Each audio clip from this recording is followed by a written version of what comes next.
Friends, ನಿಮ್ಮ phone screen ಮೇಲೆ sudden ಆಗಿ ಗ್ರೀನ್ ಕಲರ್ ಡಾಟ್ ಕಾಣಿಸ್ತಾ ಇದ್ರೆ ಇಗ್ನೋರ್ ಮಾಡಬೇಡಿ. ಇದು ಸ್ಮಾಲ್ ಪ್ರಾಬ್ಲಮ್ ಅಲ್ಲ.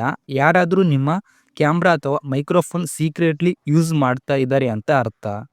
ನಿಮ್ಮ ಪರ್ಸನಲ್ ಫೋಟೋಸ್, ವಿಡಿಯೋಸ್, ರೆಕಾರ್ಡಿಂಗ್ಸ್ ಎಲ್ಲವೂ ಕೂಡ ಲೀಕ್ ಆಗ್ಬೋದು. ಸೊ ಇವತ್ತು ವಿಡಿಯೋ ನಿಮ್ಮ ಪ್ರೈವಸಿ ಮತ್ತು ಸೇಫ್ಟಿಗೋಸ್ಕರ ತುಂಬ ಇಂಪಾರ್ಟೆಂಟ್. ವಿಡಿಯೋನ ಸ್ಕಿಪ್ ಮಾಡಬೇಡಿ.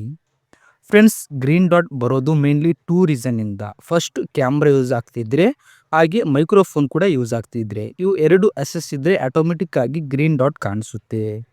ಎಕ್ಸಾಂಪಲ್ ಆಗಿ ನೀವು front camera, back camera, selfie, video call camera use ಮಾಡ್ತಿದ್ರೆ ಪ್ರತಿ ಸಲ ಗ್ರೀನ್ ಡಾಟ್ ಬರುತ್ತೆ. ಇದು ನಾರ್ಮಲ್. ಹಾಗೆ ನೀವು ಕಾಲ್ ಮಾಡ್ತಿದ್ರೆ, ಆಡಿಯೋ ಕಾಲ್ ರೆಕಾರ್ಡ್ ಮಾಡ್ತಿದ್ರೆ, ಸ್ಕ್ರೀನ್ ರೆಕಾರ್ಡಿಂಗ್ ಮಾಡ್ತಿದ್ರೆ, ವಾಟ್ಸಪ್ ಆಡಿಯೋ ಮೆಸೇಜ್ ಕಳಿಸ್ತಿದ್ರೆ ಅವಾಗ ಕೂಡ ಗ್ರೀನ್ ಡಾಟ್ ಬರುತ್ತೆ. ಇದು ಕೂಡ ನಾರ್ಮಲ್.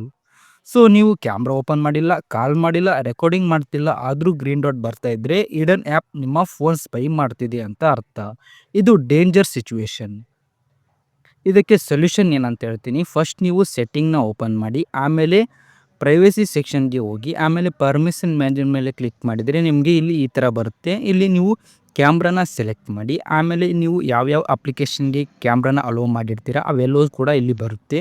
ಇದರಲ್ಲಿ ನೀವು ನೀಟಾಗಿ ಚೆಕ್ ಮಾಡಿ ಯಾವುದಾದ್ರೂ ಥರ್ಡ್ ಪಾರ್ಟಿ ಅಪ್ಲಿಕೇಶನ್ಗೆ ಕ್ಯಾಮ್ರಾ ಅಲೋ ಇದೆ ಅಂತ. ಅದು ಅಲೋ ಇದ್ದರೆ ಸಿಂಪಲ್ಲಾಗಿ ಅದರ ಮೇಲೆ ಕ್ಲಿಕ್ ಮಾಡಿ. ಇಲ್ಲಿ ಅಲೋ ಇರುತ್ತೆ, ಇಲ್ಲಿ ಡ್ಯಾನಿ ಮೇಲೆ ಕ್ಲಿಕ್ ಮಾಡಿದರೆ ಅದು ಅಲೋ ಇದ್ದು ಡ್ಯಾನಿ ಆಗುತ್ತೆ. ಹಾಗೆ ಸೇಮ್ ಮೈಕ್ರೋಫೋನ್ ಕೂಡ ಬ್ಯಾಕ್ ಬಂದಮೇಲೆ ಇಲ್ಲಿ ಮೈಕ್ರೋಫೋನ್ ಕಾಣುತ್ತೆ, ಅದ್ರ ಮೇಲೆ ಕ್ಲಿಕ್ ಮಾಡಿ.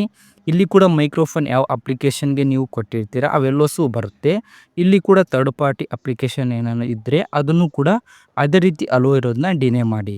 ಈಗ ನಿಮಗೆ ಗ್ರೀನ್ ಡಾಟ್ ಬರ್ತಿದ್ರೆ ಅದು ಕೂಡ ರಿಮೂವ್ ಆಗುತ್ತೆ. ಈ ಥರ ನೀವು ಮಾಡ್ಕೋಬೋದು. ಈ ವಿಡಿಯೋ ಏನಾದರೂ ನಿಮಗೆ ಹೆಲ್ಪ್ಫುಲ್ ಅನಿಸಿದರೆ ಲೈಕ್ ಮಾಡಿ, ನಮ್ಮ ಚಾನಲ್ನ ಸಬ್ಸ್ಕ್ರೈಬ್ ಮಾಡಿ ಮತ್ತು ಇದರ ಬಗ್ಗೆ ನಿಮ್ಮ ಅಭಿಪ್ರಾಯವನ್ನು ಕಮೆಂಟ್ ಬಾಕ್ಸಲ್ಲಿ ತಪ್ಪದೇ ತಿಳಿಸಿ.